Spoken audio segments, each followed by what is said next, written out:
तो आदाब, नमस्कार, गुड इवनिंग, सत श्री अकाल। एक बार फिर आप तमाम लोगों का स्वागत है क्राइम तक की कहानी के इस एपिसोड में। उम्मीद है पूरी फैमिली अच्छी होगी, अपना और अपनों का ख्याल रख रही होगी। देश की अदालतें, कानून, पुलिस, इन सब के बारे में हम सब बहुत कुछ बात करते हैं, लेकिन आज मैं एक मुकदमे की बात करूंगा। और कमाल ये है कि ये जो मुकदमे की कहानी है ये देश की सारी अदालतों को समेटती है। मतलब ये मुकदमा पहले ट्रायल कोर्ट में जाता है, फिर हाई कोर्ट में जाता है, फिर सुप्रीम कोर्ट में जाता है। 3 अदालतें और 6 बार तीनों अदालतों में सुनवाई। तो 3 अदालतें इस मुकदमे को कवर करती हैं। 6 बार घूम फिर कर ये अदालतों में उन्हीं में मामला पहुंचता है। एक शख्स को 3 बार सजाए मौत दे दी जाती है, फांसी, और वो शख्स 6 साल से फांसी का इंतजार कर रहा होता है। और आखिर में इस कहानी का क्लाइमेक्स आता है। फास्ट ट्रैक कोर्ट, इसकी हमने बहुत सारी बातें की। अभी हाल में आपको एक कहानी सुनाई थी, श्रद्धानंद और आफ्ताब पूना वाला केस। अभी 180 में या 182 में से 72-74 गवाह बाकी हैं। पता नहीं कब फैसला आएगा। हालांकि इसी देश में फास्ट ट्रैक कोर्ट के नाम पर रिकॉर्ड है। एक मुकदमे का फैसला 7 दिन में आया था, एक का 10 दिन में आया था, एक का 13 दिन में आया था, एक का 15 दिन में आया था। आज जिस मुकदमे की कहानी सुनाना जा रहा हूँ, ये करीब 11 साल पहले इस देश का सबसे चर्चित मुकदमा था। उसकी वजह ये थी कि सिर्फ 13 दिनों में कोर्ट ने फैसला सुना दिया था। सिर्फ 13 डेज, 12 दिनों में सब कुछ हुआ। 12 दिनों में दोषी करार दे दिया गया और एक दिन बाद ही 13 दिन के अंदर अंदर फैसला और सजाए मौत। फास्टेस्ट डिसीजन था ये इस देश की फास्ट ट्रैक कोर्ट का। लेकिन इसी फास्ट ट्रैक कोर्ट के इस फास्टेस्ट डिसीजन के बाद अब जो सवाल उठ रहे हैं वो ये भी है कि क्या फास्ट ट्रैक कोर्ट सिर्फ एक आई वॉश है कि लोगों के गुस्से और उसको देखते हुए बस फास्ट ट्रैक में भेज दो, लोग खुश हो जाएंगे। उस मुकदमे का फैसले का अंजाम क्या होता फिर बाद? क्या सज़ा मिल पाती है या छूट जाते हैं? आप जानकर हैरान रह जाएंगे कि फास्ट ट्रैक कोर्ट में जो खासतौर पर सिर्फ फास्ट ट्रैक कोर्ट बने ही है महिलाओं या बच्चों, पॉक्सको, इसी सब के लिए, यौन शोषण और सारी, फास्ट ट्रैक कोर्ट के सिर्फ 3% मामलों में बच्चों से रिलेटेड क्राइम, पॉक्सो में सज़ा मिल पाई है। सिर्फ 3%, 3%, 97% आरोपी छूट गए। यानी अगर बच्चों के साथ दुष्कर्म कुकर्म करने वाले 100 ऐसे केस आए तो उनमें से 3 को ही सज़ा हुई, 97 छूट गए। खैर, ये आगे आज की कहानी जो बड़ी दिलचस्प कहानी है वहीं से शुरू होगी। ये पूरी आज सारी चीज़ों पे नज़र डाल देंगे। किशोर कुमार का मध्य प्रदेश में एक बहुत ही मशहूर जगह खंडवा, जहाँ वो पैदा हुए, जहाँ उनका अंतिम संस्कार हुआ, जहाँ उनकी समाधि है, इसी खंडवा के करीब एक गांव है। और उसी गांव में 30 जनवरी 2013 को रामलाल नाम के एक शख्स की 9 साल की बेटी अचानक गुम हो जाती है। उन्होंने उसे गांव में एक दुकान में भेजा, वो लौटी नहीं, शाम हो गई। रात को उन्होंने पुलिस में रिपोर्ट लिखा दी। अब पुलिस तफ्तीश कर रही है। 30 जनवरी 2013 मिलती नहीं है। पुलिस को लगा गाँव की लड़की आ जाएगी, लेकिन जब लौटी नहीं अगले दिन भी, 31 जनवरी को भी, तो पुलिस ने पूछताछ की तो कुछ लोगों ने कहा कि एक शख्स जिसके साथ आखिरी बार उस बच्ची को देखा गया था। तो उस शख्स का नाम क्या था? तो उसका नाम था अनोखे लाल। 21 साल उम्र उस वक्त उस अनोखे लाल की। तो अब आखिरी शख्स जो था वो अनोखे लाल था, जो उस 9 साल की बच्ची के साथ देखा गया। बस इतना काफ़ी था। पुलिस अनोखे लाल के घर पहुंची। इत्तेफाक से वो घर पर था नहीं। शक और पुख्ता हो गया। इसके बाद अनोखे लाल को इस इंसिडेंट के 3 दिन के बाद पकड़ा गया। लेकिन इससे पहले होता है क्या कि जब 30 जनवरी को बच्ची गायब हुई, उसे ढूंढा गया, 31 को मिली नहीं। 1 फरवरी 2013 को गांव से कुछ दूरी पर एक खेत के किनारे झाड़ियों में एक बच्ची की लाश मिलती है और बाद में पता चलता है ये वही बच्ची है जो गायब हो गई थी। तो अब अभी बच्ची गायब थी, अब बच्ची का कत्ल हो गया। अनोखे लाल आखिरी शख्स था जिसके साथ देखा गया चश्मदीदों के मुताबिक। तो 1 फरवरी को ये बच्ची, इसकी लाश मिली और उसके 2 दिन बाद 4 फरवरी को अनोखे लाल को पुलिस ने गिरफ्तार कर लिया। गिरफ्तार करने के बाद पुलिस ने उसे कोर्ट में पेश किया। अब ये हुआ कि ये 9 साल की बच्ची का कत्ल हुआ है। शुरुआती देखकर ये था कि उसके साथ दुष्कर्म हुआ है, रेप हुआ है। तो पोस्टमार्टम रिपोर्ट से इस बात की पुष्टि भी हो गई। अब पुलिस ने पॉक्सो की धारा लगाई और सारी चीज़ें, और उसके बाद फास्ट ट्रैक कोर्ट में इस केस को रेफर कर दिया गया। अब ये मामला फास्ट ट्रैक कोर्ट में गया। 4 फरवरी को अनोखे लाल गिरफ्तार होता है और 17 फरवरी 17 फेब यानी गिरफ्तारी के 13 दिन के बाद फास्ट ट्रैक कोर्ट अपना फैसला सुना देती है। फैसला ये कि अनोखे लाल उस बच्ची के कत्ल और उसके साथ रेप करने का गुनहगार है और उसे इसलिए फांसी की सज़ा दी जाती है।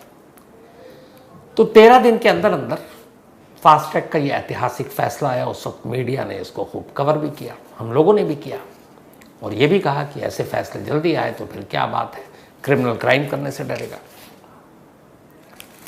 डेली सुनवाई हुई, चार्जशीट आनन फानन में दाखिल हो गई और उसके बाद ये सज़ा सुना दी गई। अब इसके बाद इस सज़ा के खिलाफ हाई कोर्ट गए अनोखे लाल के हाई कोर्ट पहुँचने पर हाई कोर्ट ने कहा नहीं, ये सज़ा सही है, तुम्हारी फांसी की सज़ा बरकरार रहेगी। अब मध्य प्रदेश हाई कोर्ट के बाद अनोखे लाल सुप्रीम कोर्ट पहुंचा।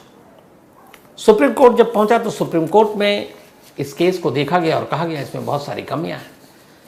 तो सुप्रीम कोर्ट ने ये कहा कि एक काम करो, अगर लगता है फास्ट ट्रैक कोर्ट ने जल्दबाजी में फैसला सुनाया है तो सुप्रीम कोर्ट ने हुक्म दिया कि वापस फास्ट ट्रैक कोर्ट जाओ दोबारा और उस कोर्ट में जाकर अपील करो, तो ये हम हुक्म देते हैं। अब सुप्रीम कोर्ट का फरमान था तो फास्ट ट्रैक कोर्ट को दोबारा ट्रायल करना पड़ा। अब दोबारा पहुंच गया उसी कोर्ट में जहां से फांसी की सज़ा हुई थी। अब जब दोबारा पहुंचा फिर से सारी चीज़ें हुई, लेकिन ट्रायल कोर्ट ने दोबारा अपनी वही सज़ा बरकरार रखी। इस बार जज बदले हुए थे, फिर भी सज़ा बरकरार है। ये हुआ कि सज़ा मौत थी, फांसी। तो लोअर कोर्ट ने या फास्ट ट्रैक कोर्ट ने 2 बार फांसी की सज़ा सुना दी और अब तक ये मामला कहाँ गया? ट्रायल कोर्ट ने पहले फांसी सुनाई, वो हाई कोर्ट गए, हाई कोर्ट ने बरकरार रखा, फिर वो सुप्रीम कोर्ट गए तो 3, सुप्रीम कोर्ट ने कहा वापस लोअर कोर्ट में जाओ, लोअर कोर्ट में पहुंचे, लोअर कोर्ट ने फिर फांसी की सज़ा दे दी, तो हो गए 5। इसके बाद फिर इस दूसरी बार जो फांसी मिली, इसके बाद फिर पहुंचे हाई कोर्ट जो पहले फांसी की सज़ा बरकरार रख चुका था, यानी 3 फांसी। अब की बार हाई कोर्ट ने कहा कि सुप्रीम कोर्ट जाने से पहले एक बार फिर से ट्रायल कोर्ट के पास भेज देते हैं, यानी फास्ट ट्रैक कोर्ट के पास। अब आप स्टेप पे ध्यान दीजिएगा। पहला मुकदमा फास्ट ट्रैक कोर्ट में सजाए मौत, उसको चैलेंज किया हाई कोर्ट में, सजाए मौत बरकरार। सुप्रीम कोर्ट गए, सुप्रीम कोर्ट ने कहा वापस ट्रायल कोर्ट में जाओ। ट्रायल कोर्ट में फिर से आए, ट्रायल कोर्ट ने फिर से दे दी फांसी, सजा बरकरार। इसके बाद आप फिर हाई कोर्ट पहुंचे, कायदे से हाई कोर्ट के बाद सुप्रीम कोर्ट जाना था, लेकिन पता नहीं क्या हुआ, हाई कोर्ट ने केस देखा और कहा ना, सुप्रीम कोर्ट इस बार नहीं भेजेंगे। उसने फिर ट्रायल कोर्ट को कहा ये मुकदमा आप फिर से एक बार देखिए कि कुछ गड़बड़ तो नहीं है। अब ट्रायल कोर्ट ने तीसरी बार उस केस की सुनवाई की और तीसरी बार सुनवाई की 20 मार्च, अब से ठीक है 11-12 दिन पहले अपना फैसला सुनाया और 20 मार्च को अनोखे लाल रिहा कर दिया गया। उसी फास्ट ट्रैक कोर्ट, उसी ट्रायल कोर्ट से जिस ट्रायल कोर्ट ने उसको 2 बार फांसी की सजा दी, जिसकी सजा को एक बार हाई कोर्ट ने बरकरार रखा, यानी 3 मौत, और उसी ट्रायल कोर्ट की तीसरी बार जब फिर से बहस शुरू हुई तो उसने उसको बरी कर दिया। 11 साल जेल में रहने और 6 साल तक फांसी के फंदे को गले में लटकने का इंतज़ार करते करते करते आखिरकार अनोखे लाल 20 मार्च 2024 को छूट गया और वो बाहर आ गया। अब आप कहेंगे ये है क्या? ये अपने आप में केस स्टडी है कि कोर्ट 2 बार फैसले देती है उम्र कैद की, फिर तीसरी बार उसी कोर्ट में आता है, हाई कोर्ट भी बरकरार रखती है, सुप्रीम कोर्ट नीचे भेजती है। तो ये गड़बड़ क्या है? एक शख्स अगर बेगुनाह है तो वो 11 साल जेल में क्यों रहा? और 11 साल रहा तो रहा, उसमें से आधे से ज़्यादा यानी 6 साल तक तो वो इसी डर के साए में रहा कि कब पता नहीं ब्लैक वारंट साइन हो जाए और उसको फांसी पे टांग दिया जाए, और वो बंदा अब छूट जाता है। तो अब आपको सच्चाई बताता हूँ इस केस की। इस केस में जब 4 फरवरी 2013 को अनोखे लाल गिरफ्तार किया गया, इसके बाद ये मामला फास्ट ट्रैक कोर्ट में पहुंचा। अब जब ये मामला फास्ट ट्रैक कोर्ट में पहुंचा तो फास्ट ट्रैक कोर्ट में पहुंचने के मतलब नेक्स्ट डे ये फास्टेस्ट चार्जशीट दाखिल करने का भी था। 13 दिन में ये फैसला आया था। पुलिस ने 7वें दिन चार्जशीट दाखिल की, अरेस्टिंग के बाद 4 तारीख के बाद। 7वें दिन जब आरोप पत्र यानी चार्जशीट दाखिल की तो इन 7 दिनों में अनोखे लाल के पास वकील ही नहीं था। जब आरोप पत्र दाखिल हुआ उसकी वजह ये थी कि पहले कोर्ट में कहा गया भैया एक वकील दे दो इसको, कोई जो पैरवी करे। वो वकील साहब का नाम भी गया, वकील साहब मुकदमे में आए नहीं। फिर वह दूसरे वकील को दो, फिर दूसरे वकील साहब आए। तो वो वकील साहब उस दिन आ रहे हैं जिस दिन अदालत में चार्जशीट दाखिल हो रही है, यानी 7वें दिन इस मर्डर के और उसकी गिरफ्तारी के। अब ना वकील को कुछ पता, ना अनोखे लाल को पता कि मुझे बोलना क्या है, क्योंकि इधर चार्जशीट से पहले वकील बात करता अपने मौकिल से, समझता है कि इसको यहाँ ये सब कुछ मौका ही नहीं मिला। इधर चार्जशीट, इधर वकील, और वकील को भी पता नहीं कि है क्या, उसको ये भी नहीं पता होगा कि केस क्या है। खैर, अब केस निपटाया जा रहा है। तो 7वें दिन चार्जशीट, अब अगले 6 दिन की कहानी सुनिए। अगले 4 दिनों में इस केस से जुड़े हुए 18 गवाहों को धड़धड़ा कर कोर्ट में पेश कर दिया गया। 4 दिन तक गवाही हुई। इस गवाही के अब तक के केस में एक और जो चल रहा है, सारी चीज़ें चल रही हैं। अब एक रेप केस में आजकल टेक्नोलॉजी तब भी 2013 में आ चुकी थी, डीएनए तब भी था। शुरुआत की चार्जशीट में कहीं डीएनए का जिक्र ही नहीं था। आखिरी 2 दिनों में जब ये फैसला होना था उससे पहले पुलिस ने डीएनए की रिपोर्ट शामिल कर दी, और उस डीएनए के बारे में तब तक अदालत को भी नहीं मालूम। तो 2 दिन पहले अदालत में डीएनए की रिपोर्ट आई। ये अपने आप में एक अजीब केस है कि जो केस जिसकी बुनियाद होनी चाहिए वो बाद में आ रही, क्योंकि यहाँ फास्ट ट्रैक मतलब फास्ट होना है। शायद आगे चलकर बताऊंगा आपको बड़े कोर्ट ने क्या कहा कि रिकॉर्ड बनाना था कि फास्टेस्ट जजमेंट दे रहे हैं। इस देश में इससे जल्दी फैसला नहीं हुआ, लोग खुश होंगे, पर खुशी के लिए आप कानून और इंसाफ को ताक पर नहीं रख सकते। जो बेसिक चीज़ें हैं कि पूरी सब कुछ गवाह आ गए, सब आ गए, उसके बाद आखिरी में पुलिस ने कहा रे चलो ये डीएनए रिपोर्ट भी इसमें जोड़ देते हैं 2 पन्ने। तो 4 दिनों में पुलिस ने सारी गवाही पूरी कर ली। इसके बाद अब 5वां दिन, क्योंकि 7 दिन में तो चार्जशीट हुआ, तो 7 और 4 11 दिन में सारी गवाही पूरी। 12 तारीख को पुलिस ने 11 तारीख को ही ये कहा कि अब हम केस का फैसला सुनाते हैं। तो 12 तारीख को केस का फैसला आया और उसमें दोषी करार दिया गया अनोखे लाल। तो ये 12वां दिन था जब उन्होंने कहा ये कल्प्रिट, ये रेप और मर्डर के लिए। अब सज़ा क्या दें, इसके लिए 13वां दिन तय किया गया। सब आनंद फानंद में हो रहा। 13वें दिन अब जज बैठे और उन्होंने कहा कि इसको फांसी, इससे कम सज़ा नहीं। तो 13 दिन में ये सब कुछ निपट गया। 4 दिन में 18 गवाह पूरे हो गए, 2 दिन में डीएनए सब कुछ हो गया। उसके बाद कल्प्रिट ठहरा दिया गया और 24 घंटे के अंदर अंदर उसकी सज़ा का भी ऐलान कर दिया गया। अब यहाँ पर जो मेन एविडेंस और सारी चीज़ें थी उसकी तरफ देखा नहीं गया। और उसके बाद जब हाईकोर्ट में चैलेंज हुआ तो हाईकोर्ट ने भी फांसी की सज़ा बरकरार रखी। अब इसी दौरान में दिल्ली लॉ जो में एक एनजीओ काम करता है, जो दिल्ली लॉ यूनिवर्सिटी की तरफ से वहाँ के लोग हैं, उसका नाम है प्रोजेक्ट 39A। प्रोजेक्ट 39A ऐसे केसेस को लेती है जो खासतौर पर पॉक्सो और रेप और ये, और उन लोगों को जिनके कोई कानूनी सहायता नहीं मिलती, तो ये एक तरह का लीगल एड देते हैं, मदद देते हैं। तो दिल्ली की इस प्रोजेक्ट 39A को इसके बारे में पता चला। क्या एक तो वैसे ही अखबारों से पता चल गया कि 13 दिन में जजमेंट आ गया। उन्होंने इस केस पे स्टडी किया, फिर अपनी टीम भेजी। अब 39A अनोखे लाल का केस लड़ रही है। उसके बाद वो हाई कोर्ट पहुँचते हैं और फिर सब जगह बताते हैं।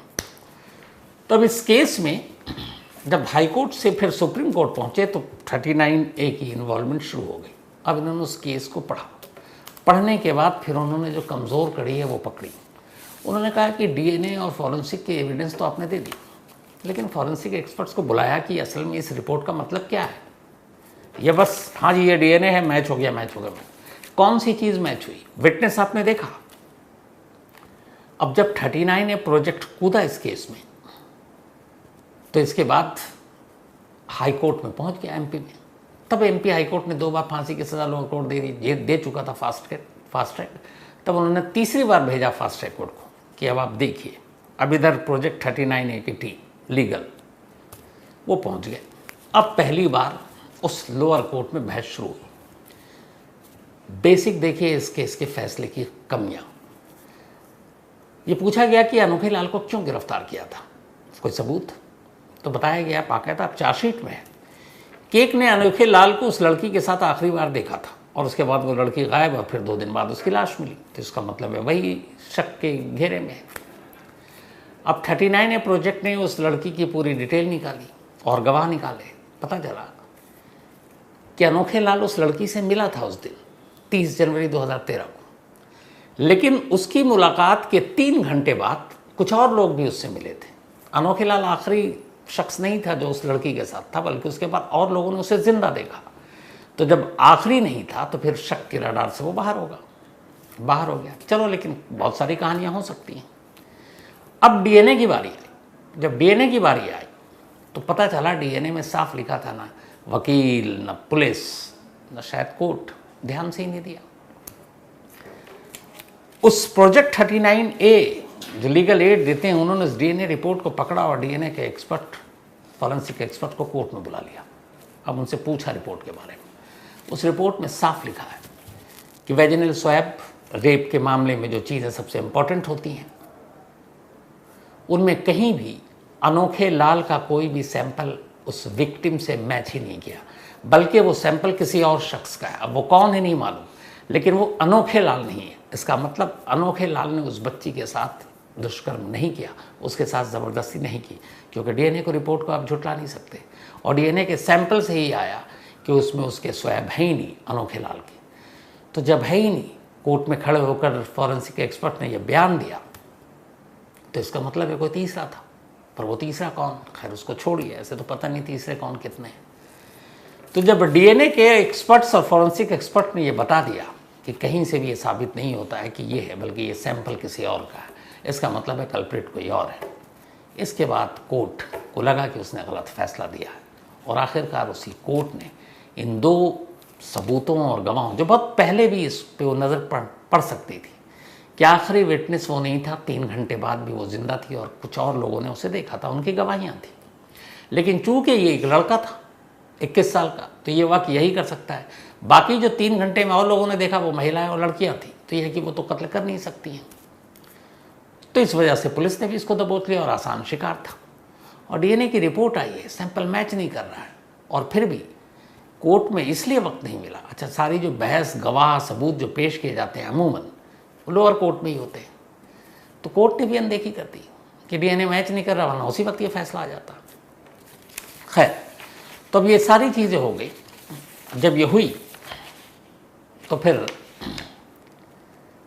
कोर्ट ने अपना फैसला सुनाया, और उसी कोर्ट ने, जिस कोर्ट ने 2 बार फांसी की सज़ा दी थी, इस बार भी जज साहब बदल गए थे। उनके फैसले की चंद लाइनें सुनिएगा, बहुत इंटरेस्टिंग। उन्होंने अपने इस अनोखे लाल को बरी करते हुए जजमेंट में लिखा है कि निचली अदालत ने, यानी कि कोर्ट ने, जल्दबाजी और लापरवाही से मुकदमे को आगे बढ़ाया। गिरफ्तारी के 9 दिनों के अंदर जांच पूरी कर ली गई। गिल्टी करार देने के बाद 1 दिन के अंदर उसको फांसी की सज़ा दे दी गई, जबकि जब आप गिल्टी करार देते हैं तो उसके बाद भी बहस के लिए दोनों पक्षों को आपको 2 दिन देना पड़ता है। यहाँ 2 दिन भी नहीं मिले, एक ही दिन में अगले दिन काम। और सिर्फ 12 वर्किंग डेज, कायदे से ये 13 दिन में फैसला नहीं था, क्योंकि 12 दिन में तो निपट गया था। 12 वर्किंग डेज के अंदर सारी कार्रवाई कानूनी पूरी कर ली गई, और 13वें दिन उसको सजाए मौत दे दी गई। जो सबसे इम्पोर्टेंट और कड़ी लाइन थी इसमें, कि ये सब कुछ देखकर ऐसा लगता है कि जैसे इंसाफ कम और अदालत को मुकदमे का फैसला रिकॉर्ड टाइम में करने की जल्दबाजी थी। अब यहीं से एक बड़ा गंभीर सवाल खड़ा हो जाता, और वो ये कि क्या फास्ट ट्रैक कोर्ट में जो सुनवाई होती है उसका फ़ायदा अक्यूज़ को होता है? क्योंकि आप इतनी जल्दी कैसे आप सब कुछ निपटा देंगे 10, 12, 15 दिन में, और यहाँ हेडलाइन और ब्रेकिंग चलती है 7 दिन में। अभी चंडीगढ़ में एक आया, 7 दिन में उसको एक मर्डर के मामले में सज़ा दे दी थी फास्ट ट्रैक कोर्ट ने, एक 10 दिन में दे दिया। तो फास्ट ट्रैक कोर्ट का रिकॉर्ड क्या है? 14th फाइनेंस कमीशन ने पहली बार, जब ये निर्भया हुआ था उसके बाद, फास्ट ट्रैक कोर्ट की तरफ ध्यान दिया था, और तब ये ऐलान हुआ था कि 1800 फास्ट ट्रैक कोर्ट हमारे देश में खुलेंगे। लेकिन 1800 में से खुले सिर्फ, आज की तारीख तक बता रहा हूँ, 843 या 850 रख लीजिए आप, 1800 फास्ट ट्रैक कोर्ट होने थे, लेकिन हैं हमारे पास करीब 850, मतलब 1000 भी नहीं है। अब एक रिपोर्ट है, जनवरी 31, 2023, 31 जनवरी 2023 तक 843 फास्ट ट्रैक कोर्ट पूरे देश के अलग अलग राज्यों में हैं, और इनमें जो टोटल केस हैं करीब 15 लाख से ज़्यादा फास्ट ट्रैक कोर्ट में पेंडिंग केसेस, 15 lakhs। अब आप अंदाज़ा लगा लीजिए, फास्ट ट्रैक कोर्ट में पेंडिंग केसेस की तादाद लास्ट ईयर करीब 30% बढ़ गई। हाईएस्ट फास्ट ट्रैक कोर्ट के जो पेंडिंग केसेस, उसमें नंबर 1 पे यूपी है, नंबर 2 पे महाराष्ट्र, नंबर 3 पे तमिलनाडु है, नंबर 4 पे वेस्ट बंगाल है, नंबर 5 पे असम है। इसके अलावा जिसके लिए बनाया गया था फास्ट ट्रैक कोर्ट, वो तो पॉक्सो, और सिर्फ अकेले पॉक्सो में मैं बात करूं जनवरी 2023 तक की, तो 2.43 लाख, लगभग 2.5 लाख केस पेंडिंग पड़े पॉक्सो के, 2.5 लाख।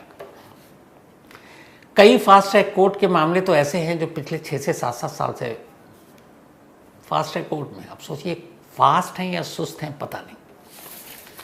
अब इनकी कन्विक्शन रेट पर आ जाइए, सिर्फ 3% कन्विक्शन रेट जो है इनका पॉक्सो में है। करीब 2,68,038 केसेस थे पॉक्सो के फास्ट ट्रैक कोर्ट में, इनमें से सिर्फ 8,900 के करीब इनमें कन्विक्शन दिया, और उनमें एक कन्विक्शन ये भी था जिसकी अभी कहानी सुना, जो बरी ही हो गया। आप तो 3% कन्विक्शन रेट है। जो सबसे ज़्यादा हैरान करने वाली चीज़ है वो ये है कि एक आम केस अदालत में अगर बहुत ज़्यादा कुछ ना हो तरीके से, जज वह छुट्टी पे ना हो, वकील भी टाइम पे पेशी तारीख बर्बाद ना करें, तो एक आम कोर्ट में जिसमें फास्ट ट्रैक में जाने की ज़रूरत नहीं है, वो 133 दिन में केस का निपटारा कर दिया जाता है। कहते हैं 133, वरना तो 40 साल भी। लेकिन फास्ट ट्रैक कोर्ट का जो एवरेज है वो 122 डेज, यानी सिर्फ 11 दिन का हेर फेर है मेन कोर्ट में और फास्ट ट्रैक कोर्ट में। अब इनमें से भी है कि एक फास्ट ट्रैक कोर्ट में एक मुकदमे के लिए, जो अगर जैसे ये 13 दिन में निपट गया, आपने 1 महीना 2 महीने में निपटा दिया, तो लगभग 2.25 लाख रुपए का खर्च आता है। 2.73 लाख है एक फास्ट ट्रैक कोर्ट में एक मुकदमे की सुनवाई के दौरान जो खर्चा होता है। वकीलों की फीस अलग है, उसको छोड़ दी। तो अब ये देखिए कि फास्ट ट्रैक कोर्ट के कन्विक्शन रेट सिर्फ 3%, 15 लाख से ज़्यादा फास्ट ट्रैक कोर्ट में पेंडिंग केसेस, और फास्ट ट्रैक कोर्ट में केसेस का फैसला जल्दबाजी में सुनाने का रिकॉर्ड बनाने का अंजाम कि एक अनोखे लाल जैसा शख्स, जिसको एक ही कोर्ट 2 बार फांसी की सज़ा, हाई कोर्ट उस फांसी की सज़ा को बरकरार, यानी उसे 3 बार मौत की सज़ा मिलती है, मामला सुप्रीम कोर्ट जाता है, 6 बार अदालतों के चक्कर काटता है ये मुकदमा, और आखिरकार 6ठी बार 11 साल की कैद के बाद अनोखे लाल को बरी कर दिया जाता है। अब उसकी उम्र करीब 32 साल है। अब इन 11 साल का हर्जाना कौन देगा? क्योंकि डीएनए रिपोर्ट में तो साफ है कि वो मैच ही नहीं किया सैंपल, मतलब कोई और है। और इससे भी बड़ा कि हर्जाना छोड़ दीजिए, मतलब उस 9 साल की बच्ची का जो भी रेपिस्ट और कातिल है वो तो 11 साल से खुला घूम रहा है और हंस रहा होगा कानून और पुलिस पर कि देखो किसको उठाकर इन्होंने 3-3 बार फांसी दे दी, मैं यहाँ ऐश कर रहा हूँ। ऐसे केसेस को, और ये तो वानगी है, ईमानदारी से सच कहूँ तो आपको इस देश में बहुत सारे इंटीरियर ऐसे इलाके हैं जहाँ मीडिया भी पहुँच नहीं है, या पहुँच होती है तो लोकल न्यूज़पेपर में ही खबर दम तोड़ देती है, किसी का ध्यान ही नहीं जाता है, नेशनल मीडिया का इंटरेस्ट भी नहीं होता है कि काम गरीब किसान इन लोगों के मुकदमे में क्या रखा हुआ है, है ना, टीआरपी तो मिलना नहीं है। तो ऐसे बहुत सारे केस यूं ही गुम रहते हैं और दम तोड़ देते हैं। न जाने ऐसे ही कितने बेकसूर भी फंसे रहते हैं, और न जाने ऐसे ही कितने रेपिस्ट और कातिल आज़ाद हैं, जैसे खंडवा के इस गांव की उस 9 साल की बच्ची का। तो इस फैसले पर और फास्ट ट्रैक कोर्ट की जितनी जानकारी थी आपको दी है, अपनी राय ज़रूर दीजिएगा। पर कहानी खत्म करूं उससे पहले भाई अपना सिलसिला आज श्याम वर्मा, इनका जन्मदिन है, तो हैप्पी बर्थडे श्याम। और ये गौरव वर्मा के बेटे हैं। साथ ही हैप्पी बर्थडे रचेल रियास, ये फिलीपींस में है, तो happy birthday Rachel, God bless you. और भेजा है इमरान इकबाल। साथ ही रूबी, इनका भी बर्थडे है, तो हैप्पी बर्थडे रूबी। और ये अजय शर्मा की वाइफ है, अजय शर्मा मेहता, बल्कि इनका कल था, तो बिलेटेड हैप्पी बर्थडे। इसके अलावा शंभू नारायण, इनका भी जन्मदिन है, तो हैप्पी बर्थडे शंभू। भेजा है कुलदीप ने। खलीकुर रहमान, इन्होंने कहानी की फरमाइश की है। आयुष भगेरवाल, प्रिया जी और युवराज, थैंक यू सो मच आप तीनों का। और इन्होंने कहानी की फरमाइश भी की है। कीर्ति चाकियाल, इन्होंने कहानी की फरमाइश की है। राहुल मजुलकर, इन्होंने कहा आजकल बहुत ट्रोल कर रहे हैं लोग हार्दिक पांड्या को, ट्रोलिंग हो रही है, तो आपकी क्या राय है? राहुल मंजुलकर साहब, आपने गलत शख्स से सवाल पूछ लिया, बहुत ईमानदारी से जवाब देता हूँ। हार्दिक पांड्या की जो ट्रोलिंग हो रही है, इस पर मैं अपनी राय नहीं दूंगा, बस एक ही लाइन कहूँगा, आप समझ जाएंगे कि मुझे भी अच्छा लग रहा है, बाकी आप समझ गए होंगे। Leela, thank you so much Adelaide से। Rajesh Sharma, thank you so much. Robin Singh, बहुत सारे लोगों ने कहा, मेरी आंखें भी खुली। वोंगचुक, उनकी जो स्टोरी सुनाई थी आपको कि देर आए दुरुस्त आए, हाँ मुझे देर आया, हालांकि इसमें गलती मेरी है, क्योंकि मुझे याद है दीपक ने बहुत पहले मुझसे कहा था कि ऐसी ऐसी स्टोरी आपको करना चाहिए सर, तो मैंने कहा था करूँगा, लेकिन फिर बीच में कुछ और चीज़ें आ गई, मुझसे वो छूट गई। लेकिन हाँ गलती थी, बहुत लेट किया, आइंदा ख्याल रखूँगा ऐसी खबरें ज़रूर वक्त पर आप तक पहुँचाएँ। तो आज कहानी में इतना ही है। अब आपसे मुलाकात होगी कल रात 9 बजे किसी नई कहानी के साथ। तब तक अपना और अपनों का ख्याल रखिएगा। Thank you very much. तो दोस्तों, आपको कहानी कैसी लगी कमेंट सेक्शन में ज़रूर बताएं। अगर आपको इस कहानी से शिकायत है तो हमारी मेल आईडी पर मेल करें, हम इस कहानी को चैनल से डिलीट कर देंगे। और अगर आपको कहानी अच्छी लगी हो तो लाइक एंड सब्सक्राइब करना ना भूलें। इससे आपका तो कुछ नहीं जाएगा, पर हमारा मोटिवेशन ज़रूर बढ़ेगा। धन्यवाद।